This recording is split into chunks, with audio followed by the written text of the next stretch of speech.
വള്ളം മറിഞ്ഞുണ്ടായ അപകടത്തിൽ വലിയ ബോട്ടിലുണ്ടായിരുന്ന ആളുകളെ രക്ഷപ്പെടുത്താൻ നമുക്ക് കഴിഞ്ഞിരുന്നു. ആ അപകടത്തിൽപ്പെട്ട മത്സ്യത്തൊഴിലാളികളെ രക്ഷപ്പെടുത്തുന്ന ദൃശ്യങ്ങൾ ഇപ്പോൾ മീഡിയ വണ്ണിൽ ലഭ്യമായിട്ടുണ്ട്. മറുവക്കാട് തീരത്ത് അടിഞ്ഞ ബോട്ടിലെ തൊഴിലാളികളാണ് രക്ഷപ്പെട്ടത്.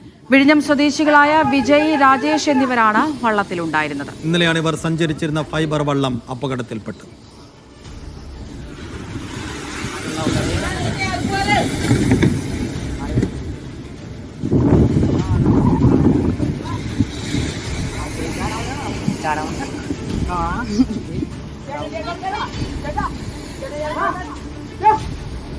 നാട്ടിൽ പോയ വഴിയാണ്.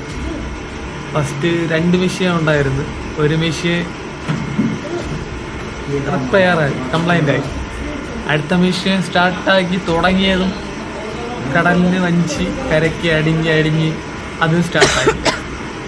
പിന്നെ അവൻ്റെ അടുത്ത് പറഞ്ഞു, ഞാൻ പറ്റൂല, കല്ലാണ്, നമുക്ക് പണി കിട്ടും, നമുക്ക് ചാടി നീന്തി കയറാം.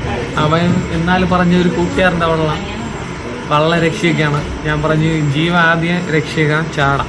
അങ്ങനെ ചാടിയതാണ്. അപ്പോൾ അവിടെ നിന്ന് ഒരു അങ്കിളും പിന്നെ ആൾക്കാരെല്ലാം വന്ന് കയറി. അവർ വന്ന് ഞങ്ങളെ വിളിച്ച് നോക്കി അങ്ങനെ കയറി. ദൈവഭാഗ്യം, കയറി ജീവൻ കിട്ടി. കല്ലാണ്, ജസ്റ്റ് മിസ്. സിജോ വർഗീസ് വിവരങ്ങൾ നൽകാനായി ചേരുന്നുണ്ട്. സിജോ, ആ ദൃശ്യങ്ങൾ നമ്മളിപ്പോൾ കണ്ടു. മറിഞ്ഞു കിടക്കുന്ന വള്ളം കാണാം. അതുപോലെ തന്നെ കൽത്തട്ടികളാണ് അവിടെയുള്ളത്. ആപത്തൊന്നുമില്ലാതെ രക്ഷപ്പെട്ടു എന്നുള്ളത് തന്നെ വലിയ ആശ്വാസം.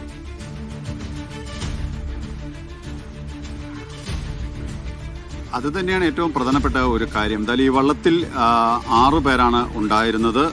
വിഴിഞ്ഞം സ്വദേശികളാണ്. കഴിഞ്ഞ ഒരു 40 ദിവസക്കാലമായി ഇവർ ഈ മേഖലയിൽ ജോലി ചെയ്തു വരികയായിരുന്നു. കൊച്ചിയിൽ എത്തി ജോലി ചെയ്തു വരികയായിരുന്നു. അതിനിടയിൽ 4 പേർ ബസ് മാർഗം വിഴിഞ്ഞത്തേക്ക് മടങ്ങുകയും ചെയ്തു. ഈ 2 പേർ, അതായത് ഈ വിഴിഞ്ഞം സ്വദേശികളായി വിജയ്, രാജേഷ്, ഇവർ 2 പേരാണ് ഈ വള്ളവുമായി മടങ്ങുന്നതിനിടയിൽ അപകടത്തിൽപ്പെട്ടത്. 2 എഞ്ചിൻ ഘടിപ്പിച്ച ഫൈബർ വള്ളമായിരുന്നു. അതിലൊരു എഞ്ചിൻ ആദ്യം കേടായി. പിന്നീട് രണ്ടാമത് എഞ്ചിൻ പ്രവർത്തിപ്പിക്കുന്നതിനിടെ അതും പ്രവർത്തനരഹിതമായി. ആ ഒരു സാഹചര്യത്തിലാണ് ഈ വള്ളം മറിയുകയും ചെയ്തത്. പിന്നീടാണ് ഇവർ നീന്തി രക്ഷപ്പെടാനുള്ള ശ്രമം നടത്തിയത്.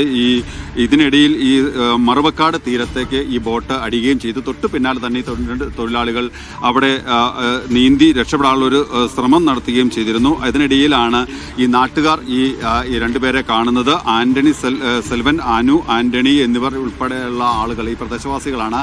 അവരെത്തി ഈ 2 പേരെ രക്ഷപ്പെടാൻ സഹായിക്കുകയും ചെയ്തു. രക്ഷപ്പെടുത്താനുള്ള ശ്രമത്തിനിടെ ഇവർക്കും പരിക്ക് ഏൽക്കുകയും ചെയ്തിട്ടുണ്ട്. എന്തായാലും ഈ പരിക്ക് പറ്റിയവർ പ്രാഥമികമായ ആശുപത്രിയിൽ ചികിത്സ തേടുകയൊക്കെ ചെയ്തിട്ടുണ്ട്. എന്തായാലും ഇത്തരത്തിൽ വളരെയധികം പ്രതിസന്ധികളൊക്കെ അതിജീവിച്ചാണ് ഓരോ ദിനവും മത്സ്യത്തൊഴിലാളികൾ കടലിൽ പോകുന്നത്. ഇത്തരത്തിൽ അപകടത്തിൽ പെടുകയും ചെയ്യുന്നുണ്ട്. എന്തായാലും ചെറിയ പരിക്കുകളൊക്കെ ഏറ്റെങ്കിലും ഇവർ രക്ഷപ്പെട്ടു എന്നുള്ളതാണ് ഏറ്റവും ആശ്വാസകരമായിട്ടുള്ള ഒരു കാര്യം. ശരി.